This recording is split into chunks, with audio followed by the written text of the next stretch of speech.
June 21 അന്താരാഷ്ട്ര യോഗ ദിനം. June 21 അന്താരാഷ്ട്ര യോഗ ദിനമായി ആചരിക്കുന്നു. ശാരീരികവും മാനസികവുമായ ആരോഗ്യത്തിന് യോഗ നൽകുന്ന സംഭാവനകളെക്കുറിച്ച് ജനങ്ങളിൽ അവബോധം സൃഷ്ടിക്കുകയാണ് ഈ ദിനാചരണത്തിൻ്റെ ലക്ഷ്യം. ഐക്യരാഷ്ട്ര സംഘടനയുടെ നേതൃത്വത്തിൽ 2015 ജൂൺ 21 മുതലാണ് ഈ ദിനാചരണം നടത്തി വരുന്നത്. 2014 സെപ്റ്റംബറിൽ നടന്ന ഐക്യരാഷ്ട്രസഭയുടെ പൊതുസഭയിൽ ഇന്ത്യൻ പ്രധാനമന്ത്രി നരേന്ദ്രമോദിയാണ് ജൂൺ 21 ഇൻ്റർനാഷണൽ യോഗ ദിനമായി പ്രഖ്യാപിച്ച് ആചരിക്കണമെന്ന ആവശ്യം ഉന്നയിച്ചത്. ഇന്ത്യയുടെ ഈ നിർദ്ദേശത്തെ 177 രാജ്യങ്ങൾ പിന്തുണയ്ക്കുകയും 2014 ഡിസംബറിൽ ഇത് ഔദ്യോഗികമായി അംഗീകരിക്കുകയും ചെയ്തു. 2015 ജൂൺ 21 ആദ്യ ദിനാചരണം നടന്നു.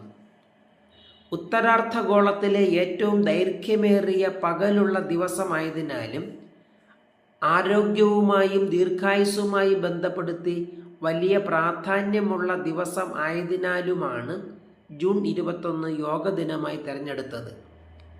യോഗാഭ്യസനത്തിലൂടെ ശരീരത്തിനും മനസ്സിനും നിരവധി ഗുണങ്ങൾ ലഭിക്കുന്നു.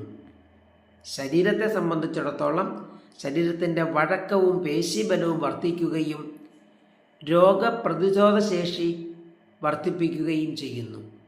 മനസ്സിനെ സംബന്ധിച്ചിടത്തോളം മാനസിക സമ്മർദ്ദം, ഉത്കണ്ഠ എന്നിവ കുറച്ച് ഏകാഗ്രതയും ഓർമ്മശക്തിയും വർദ്ധിപ്പിച്ചും മാനസിക ആരോഗ്യം മെച്ചപ്പെടുത്തുന്നു. ഇന്ത്യയിൽ ആയുഷ് മന്ത്രാലയത്തിനാണ് യോഗ ദിനാചരണത്തിൻ്റെ ചുമതലയും നേതൃത്വവും.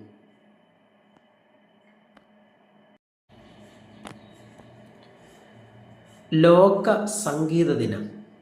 ജൂൺ 21 ലോക സംഗീത ദിനമായി വേൾഡ് മ്യൂസിക് ഡേ ആചരിക്കുന്നു.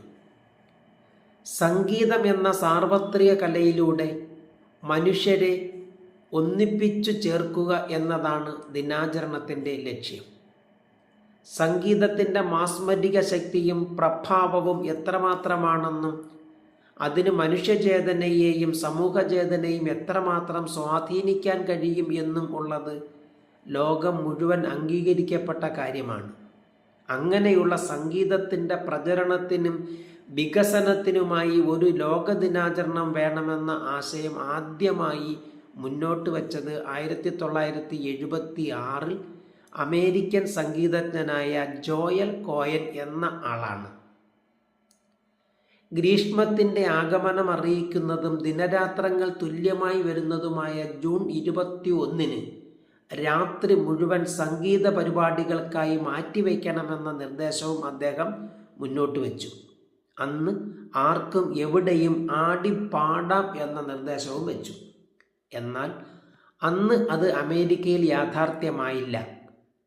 1982 ഫ്രാൻസിൽ അന്നത്തെ സാംസ്കാരിക മന്ത്രിയായിരുന്ന ജാക്ക് ലാങ് മ്യൂസിക് ഫെസ്റ്റിവൽ എന്ന അർത്ഥം വരുന്ന ഫെറ്റ് ഡി ലാ മ്യൂസിക് എന്ന ആഘോഷം പ്രഖ്യാപിച്ചു. സംഗീത കലാകാരന്മാർക്ക് പൊതുവേദികളിൽ തങ്ങളുടെ കഴിവ് പ്രദർശിപ്പിക്കുവാൻ അവസരം നൽകുകയും എല്ലാവർക്കും സൗജന്യമായി സംഗീതം ആസ്വദിക്കാൻ അവസരം നൽകുകയും ആയിരുന്നു അതിൻ്റെ പ്രധാന ലക്ഷ്യം. 1982 ഫ്രാൻസിൽ തുടങ്ങിയ ഈ ആഘോഷം തുടർ വർഷങ്ങളിൽ ഫ്രാൻസിലും ഇതേ ദിവസത്തിൽ തന്നെ മറ്റു പല രാജ്യങ്ങളും ആചരിച്ചു തുടങ്ങി.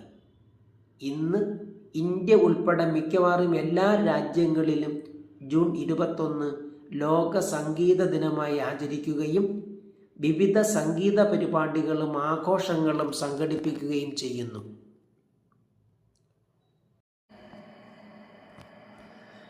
സി രാജഗോപാലാചാരി ഇന്ത്യയുടെ ഗവർണർ ജനറലായി. സ്വതന്ത്ര ഇന്ത്യയുടെ ഇന്ത്യക്കാരനായ ആദ്യ ഗവർണർ ജനറലായി സി രാജഗോപാലാചാരി സ്ഥാനമേൽക്കുന്നത് 1948 ജൂൺ 21 മൗണ്ട് ബാറ്റൻ പ്രഭു ബ്രിട്ടീഷ് ഇന്ത്യയുടെ വൈസ്രോയി ആയിരിക്കുന്ന സമയത്താണ് ഇന്ത്യ സ്വതന്ത്രമാകുന്നതും അധികാര കൈമാറ്റം നടക്കുന്നതും.